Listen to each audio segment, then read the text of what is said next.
요한복음 21장 12에서 17절 말씀을 선체로 하나님 말씀을 읽으면서 먹겠습니다. 말씀을 먹는 마음으로 함께 읽겠습니다. 요한복음 21장 12에서 17입니다. 다 같이 한 목소리로 말씀을 압도합니다. 함께 합니다. 예수께서 이르시되 와서 조반을 먹으라 하시니 제자들이 주님이신 줄 아는 고로 당신이 누구냐 감히 묻는 자가 없더라. 예수께서 가셔서 떡을 가져다가 그들에게 주시고 생선도 그와 같이 하시니라. 이것은 예수께서 죽은 자 가운데서 살아나신 후에 세 번째로 제자들에게 나타나신 것이라. 그들이 조반 먹은 후에 예수께서 시몬 베드로에게 이르시되 요한의 아들 시몬아 내가 이 사람들보다 나를 더 사랑하느냐 하시니 이르되 주님 그러하나이다. 내가 주님을 사랑하는 줄 주님께서 아시나이다. 이르시되 내 어린 양을 먹이라 하시고 또 두 번째 이르시되 요한의 아들 시몬아 내가 나를 사랑하느냐 하시니 이르되 주님 그러하나이다. 내가 주님을 사랑하는 줄 주님께서 아시나이다.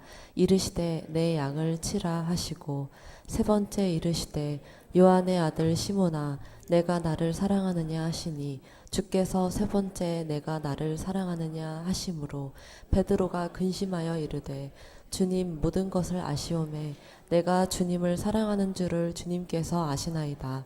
예수께서 이르시되 내 양을 먹이라. 아멘. 이는 살아계신 하나님 말씀입니다. 자리에 앉으시기 바랍니다. 1학년 아이들 담임 선생님께서 아이들에게 퀴즈를 냈습니다. 쉬운 퀴즈예요. 사과 5개 중에 2개를 먹으면 몇 개 남지? 그러자 아이들이 합창하듯이 선생님 3개입니다. 그런데 특별한 아이 성수는 말합니다. 아닙니다. 선생님 2개 남습니다. 이렇게 말합니다. 그러자 선생님께서 물어보았습니다. 성수야 어떻게 2개가 남니? 손가락을 한번 계산해봐. 5개 중에 어떻게 2개 남아? 어떻게 2개 남아? 생각해봐. 계산해봐. 3개 하잖아. 이렇게 말했습니다. 그때 성수가 이렇게 말합니다. 우리 엄마가 그러는데요 먹는 것만 남는 거래요. 사과 2개를 먹었으니까 2개가 제 몸속에 남아있는 거예요. 그렇습니다. 먹은 것만 내 것입니다. 남은 것은 내 것이 아닙니다. 사업하는 사람이 친구에게 우리 밥 한번 먹자 말하면 사업적인 파트너가 되자는 의미가 그 속에 들어있습니다. 총각이 처녀에게 아가씨 우리 한번 밥 먹어요 하면 서로 사귀자는 뜻입니다. 친한 친구끼리 한번 밥 먹자 하는 것은 우정을 나누자는 것입니다. 이렇게 밥을 먹는다는 것은 단순히 먹고 소화시키는데 의미가 있는 것만은 아닙니다. 밥 먹는 것과 함께 나눌 무엇인가 그 속에 있다는 것입니다. 밥을 먹는다는 것은 가장 빠르게 상대방과 소통되는 통로입니다. 서먹서먹한 사람도요 밥 한 끼 먹으면 금방 우리 가까워지는 거예요. 옆 사람에게 한번 해볼까요? 우리 밥 한번 먹읍시다. 그 말 책임지세요.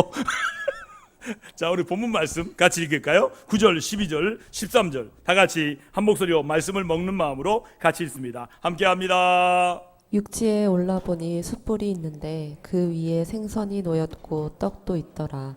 예수께서 이르시되 와서 조반을 먹으라 하시니 제자들이 주님이신 줄 아는 고로 당신이 누구냐 감히 묻는 자가 없더라. 예수께서 가셔서 떡을 가져다가 그들에게 주시고 생선도 그와 같이 하시니라. 아멘입니까? 이렇게 말씀하셨어요. 이 말씀은요 예수님께서 친히 제자들을 위해서 아침 조반을 준비하신 이야기입니다. 그래서 오늘 설교의 제목을 주님의 밥상이라고 제가 생각하면서 말씀을 정해봤고 또 소제목으로 먹으라 먹이라 이 말씀을 제목을 정한 이유가 있습니다. 아침을 준비하셨다는 것은요 제자들을 정말로 사랑했다는 것을 보여주는 거예요. 제자들은 밤새도록 고기를 잡았습니다. 하지만 고기 한 마리도 못 잡았습니다. 마음이 허전했습니다. 몸은 다 피곤했어요. 배는 정말 고팠습니다. 말 그대로 허기가 졌습니다. 쓰러질 정도였습니다. 이런 피곤함과 허전함으로 육지에 올라온 제자들에게 예수님께서 아침을 차려놓고 뭐라고 합니까? 밥 먹자. 경상도 말로 할게요. 밥 먹자. 이렇게 하시는 거예요. 여러분, 예수님이 차려준 밥상은 정말 감동 그 자체입니다. 여러분, 밥을 줘도 사람을 생각해 주는 밥이 있어요. 그런데 거지에게 던져주는 밥도 있어요. 지위가 높은 사람에게 정성을 다해 대접드리는 밥도 있습니다. 주님께서 밥을 차릴 때는요, 차가운 바닷가 아침입니다. 밤새도록 바다에서 애를 쓴 제들을 몸이 다 얼어 있었습니다. 정말 배가 고팠어요. 피곤했어요. 여러분, 물이 제일 맛있을 때가 언제일까요? 바로 목마를 때입니다. 목이 말라서 타들어갈 때 그 물이 제일 맛있고 감동적입니다. 제가 물이 가장 맛있을 때가 있었습니다. 군대에서 우리 행군 훈련을 받을 때 논바닥에 있는 물을 먹을 때였습니다. 흙물인데도요, 정말 맛있게 쭉쭉 빨아 먹었습니다. 여러분, 예수님의 밥상은요, 정말 감동 그 자체입니다. 가장 목마를 때입니다. 허기질 때입니다. 인생의 바닥을 경험할 때입니다. 고기 한 마리 잡지 못하여 바닷속으로 추락하는 인생을 살 때입니다. 그때 주님이 찾아오셔서 밥을 차려 주십니다. 배가 불러서 먹으면요, 더 이상 먹으면 토할 지경일 때 생선과 빵이 아닙니다. 죽을 것 같고 배고픔에서 허기진 것에서 채워지는 빵과 생선이었습니다.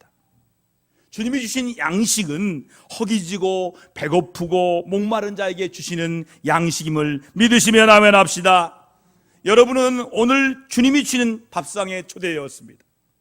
주일 예배는요, 예수님께서 최고의 영적인 밥상에 여러분을 초대하신 거예요. 말씀의 밥상보다 더 맛있는 밥은 세상에 없습니다. 이 영적인 밥은 꿀송이보다 더 다른 영적인 음식입니다. 오늘 마음껏 드시고 가시기를 축복합니다. 제 기억나는 게 있어요. 제 인생에서 가장 맛있었던 라면은 군대에서 고참이 끓여준 라면이었습니다. 그 고참에게 얼차례 기합을 받고 나서 끓여준 라면은 정말 맛이 있었습니다. 아무리 삼양라면, 신라면, 물 한 그릇 컵에 계란 비율을 잘 맞추어서 끓여도 그 맛이 절대 나지 않았습니다. 먼저 매를 맞았습니다. 기합을 받았습니다. 그런데 고참이 야 쫄병 참 고생했다 하면서 끓여주는 그 먹는 라면은 이 세상에서 아주 제일 맛있는 라면인 것을 알았습니다. 여자분들은 모르실 거예요.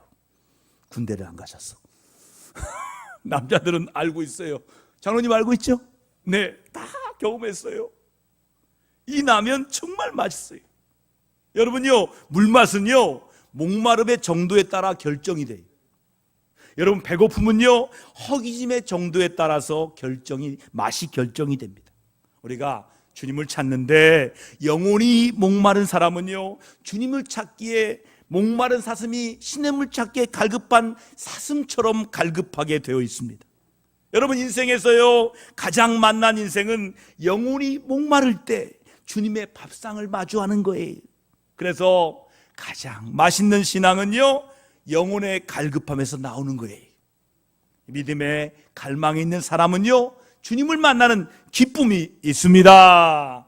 기쁨이 넘칩니다. 영혼이 배고프지 않은 사람은요, 주님을 만나는 것에 대해서 감동이 별로 없어요. 여러분, 영혼의 갈급함과 목마름으로 우리 주님을 찾으시기를 바랍니다. 신앙생활이 재미없습니다. 감동이 없습니다. 생동감이 없는 것은 세상에 빠져서 그렇습니다. 세상 일에 너무 좋은 거예요. 육신이 비만인 것처럼 영혼이 세상으로 뚱뚱해진 거예요. 목마름이 없고 갈망이 없어요. 주님을 찾으려는 마음이 없어요. 하나님을 만나야 하는 간절함이 없습니다. 하나님을 만나지 않으면 죽을 것만 같다는 이런 목마름과 배고픔이 없기 때문에 그 사람에게는 마치 하나님이 안 계신 것처럼 느껴집니다. 예수님은 숯불을 피워 놓았어요. 거기에 빵과 생선을 올려 놓았어요. 베드로의 숯불을 생각해 보면 오늘 이 아침은 의미가 남다르다는 것을 알 수 있습니다. 그냥 빵이 아니라 숯불에 구운 빵이에요. 아마 그 어느 레스토랑보다도 가장 최고의 레스토랑에서 지금 음식을 장만하시고 저희들을 만나 주시는 것입니다. 예수님의 밥상은 이렇게 풍성하십니다. 장소가 어디든 상관이 없습니다. 음식의 종류가 문제가 아닙니다. 주님을 만나는 그곳이 최고입니다. 여러분, 주님과 함께하는 만찬이 최고의 가치가 있음을 믿으시면 아멘 합시다. 여러분, 그때 베드로에게 3번 주님을 배반했던, 부인했던 사건이 숯불에 이렇게 딱 떠오르는 거예요. 베드로에게 트라우마가 있어요. 그 트라우마는 숯불이에요. 숯불. 그리고 닭소리입니다. 숯불 앞에서 이 어떤 하인이, 여자가 그랬잖아요. 얘도 갈릴리 사람이다. 얘도 예수님과 함께, 예수와 함께한 사람이다. 그러니까 베드로가 뭐라 합니까? 절대로 아니다. 절대로 아니다. 3번 부인했어요. 그 부인했던 사건이 숯불을 보면서 떠오른 거예요. 그 밥상을 차려 놓으시고 주님은 그런 베드로에게 뭐라고 하십니까? 밥 먹으라고 하십니다. 밥 먹어라, 베드로야. 그때 베드로의 마음은 어땠냐를 한번 생각해 보시기 바랍니다. 저는 어릴 때 저희 엄하신 아버지에게 매를 맞았습니다. 매를 맞을 때 닭똥 같은 눈물을 흘리며 가방을 쑥 던져놓고 울고 있는데, 엄마 나 밥 안 먹어. 엄마가 가까이 오셨어요. 제 손을 잡고 아들 밥 먹자. 그만 뚝 밥 먹어 하시면서 밥 한 숟가락을 제 입에 넣어주셨어요. 그때 정말 맛있었어요. 울면서 밥을 삼킵니다. 밥을 먹었는데 용서받았다는 느낌이 드는 거예요. 자유한 마음으로 기분이 좋아졌어요. 가방을 딱 둘러매고 엄마 학교 다녀오겠습니다 하고 학교를 갔습니다. 어머니가 차려준 밥은 용서와 자유를 주었습니다. 성경에 보시면 집 나간 둘째 아들이 집으로 돌아올 때 아버지가 밥상을 차려주십니다. 잔치를 베푸십니다. 환영의 노래를 불러주십니다. 금가락지를 손가락에 끼워주십니다. 새로운 옷을 입혀주시고 새로운 신발을 신겨주십니다. 그 중에 제일 중요한 것은 밥입니다. 한 상에 둘러앉아 밥을 먹으면 용서받았음을 경험합니다. 주님이 와서 밥 먹으라고 말씀하신 것은 모든 것이 다 용서가 되었다는 말씀이에요. 한번 해볼까요? 내가 너의 모든 것을 용서한다. 주님의 음성을 들으시기 바랍니다. 여러분, 주님이 베드로에게 차려준 이 밥상, 아침상은 용서가 담겨 있습니다. 세상의 언어는요, 법과 질서에 의해서 사는 것입니다. 법을 잘 지켜라, 질서를 잘 지켜라, 세상의 말이에요. 죄를 지으면 거기에 합당한 죄값을 치르는 것이 세상을 이끌어가고 있지 않습니까? 그런데 용서는 예수님이 가르쳐 주신 최고의 사랑입니다. 우리는 용서하면서 예수님처럼 살아가야 됩니다. 법과 질서에 따라 가르치는 것이 아니라 이유 없이 용서하는 거예요. 여기에 주님의 사랑이 담겨 있습니다. 예수님은 말씀하십니다. 와서 밥 먹으라. 한번 해볼까요? 와서 밥 먹으라. 여러분, 예수님의 음성으로 들으십니까? 밥을 먹을 때 말이 없어져요. 여러분, 입에 밥이 들어가기 때문이에요. 말이 없어지는 것은 예수님 때문이에요. 여러분, 주님을 먹으면 세상에 대한 근심과 걱정이 사라집니다. 주님을 먹으면 원망과 불평이 사라집니다. 예수님께서 성만찬을 통해서 이렇게 말씀했어요. 이것은 내 몸이다. 이것은 내 피다. 살과 피를 먹고 마시라 말씀하셨습니다. 그러시면서 말씀하시긴 오늘 보니까 내가 이 사람보다 더 나를 사랑하느냐 묻습니다. 요한의 아들 시몬아, 내가 나를 사랑하느냐? 세 번째도 요한의 아들 시몬아, 내가 나를 사랑하느냐? 예수님은 3번 물으셨어요.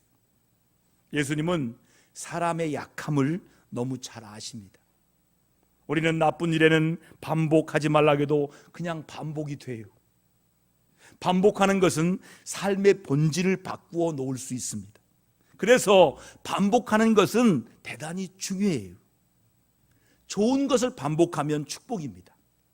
나쁜 것을 반복하면 축복이 되지 않습니다. 여러분, 좋은 것만 반복하시기를 축복합니다. 물이 끓어서 100도가 되면 수증기로 액체가 기체로 변화됩니다. 물에서 수증기로 변하는 것은 계속해서 불을 뗄 때는 것입니다. 한 번에 물이 끓지 않습니다. 똑같은 온도를 반복하면 온도가 바뀌는 거예요. 물이 끓는 것은 불을 지피기 위해서 반복하는 행동이 계속 있기 때문에 물이 끓는 거예요. 그런데 놀랍게도 사람들은 나쁜 일은 반복을 잘합니다. 이스라엘 사람들이 광야에서 물이 없다라고 불평하고 원망했습니다. 물이 쓰다고 원망했습니다. 배가 고프다고 원망했습니다. 고기가 먹고 싶다라고 원망을 합니다. 모세가 산에서 안 내려온다고 불평합니다. 불평과 불만이 너무나 자연스럽게 반복됩니다. 불평이 습관이 되었기 때문입니다. 몸에 있는 나쁜 습관은 반복하지 않아도 그냥 반복이 돼요. 나쁜 습관을 고치는 것은 참으로 어렵습니다. 그러나 믿음, 소망, 사랑, 인내, 절제, 온유, 충성, 하나됨과 같은 성령의 언어들은 반복하기가 참 어렵습니다. 몸에 배기도록 습관이 되도록 살려고 하지 않습니다. 그래서 신앙의 습관을 기르는 것이 참으로 중요합니다. 의도적으로 노력해야 돼요. 3번이라는 것은 너는 좋은 것을 습관을 만들라라는 하나님의 음성이에요. 자, 우리 주의 음성을 여러분 자신에게 한번 해봐요. 너는 좋은 것을 습관으로 만들라. 주님의 음성으로 드시기 바랍니다. 그러면 우리는 좋은 습관을 만드는 지혜가 있어야 됩니다. 사랑하는 습관을 길러야 돼요. 사랑을 반복해서 훈련하지 않으면 사랑하기가 어렵습니다. 베드로가 3번 주님을 배반했기 때문에 3번 반복해서 물으십니다. 예수님의 용서는 복수가 아닙니다. 내가 3번이나 날 배반했지만 너는 왜 날 배반했냐고 묻지 않으셨습니다. 죄를 고발하는 것은요, 사탄이 좋아하는 짓입니다. 여러분, 예수님은 죄를 묻지 않으시고 내가 사랑하는지, 내가 날 사랑하는지 그렇게 묻습니다. 그리스도인은 약점을 드러내고 잘못을 지적하는 사탄의 손을 가진 자가 아닙니다. 우리는 사랑을 나눔으로써 스스로의 삶을 돌아보게 합니다. 우리가 형제에게 물을 수 있는 것은 잘못을 고발하는 데 있는 것이 아니에요. 사랑을 나눌 수 있어야 돼요. 자, 옆 사람에게 한번 해볼까요? 사랑합니다. 사랑합니다. 사랑합니다. 여러분, 자꾸 말해야 돼요. 여러분, 욕하는 것이 편하십니까? 아니면 사랑한다고 말하는 것이 편하십니까? 예, 그리스도인은요, 사랑한다고 말하는 것이 이 행동이 말이 가장 편한 말이 돼야 돼요. 사랑한다고 말하는데 왜 속에서 자꾸 오글거립니까? 왜 자꾸 오글거려요? 그것은요, 그 사람을 진심으로 품고 있지 못했기 때문이에요. 베드로의 아픈 것을 예수님이 품었을 때 사랑이 자연스럽습니다. 자, 옆 사람 이성이면 안 돼요. 동성만 해야 돼요. 자, 품으면서 한번 해볼까요? 사랑합니다. 네, 아이고 고마워요.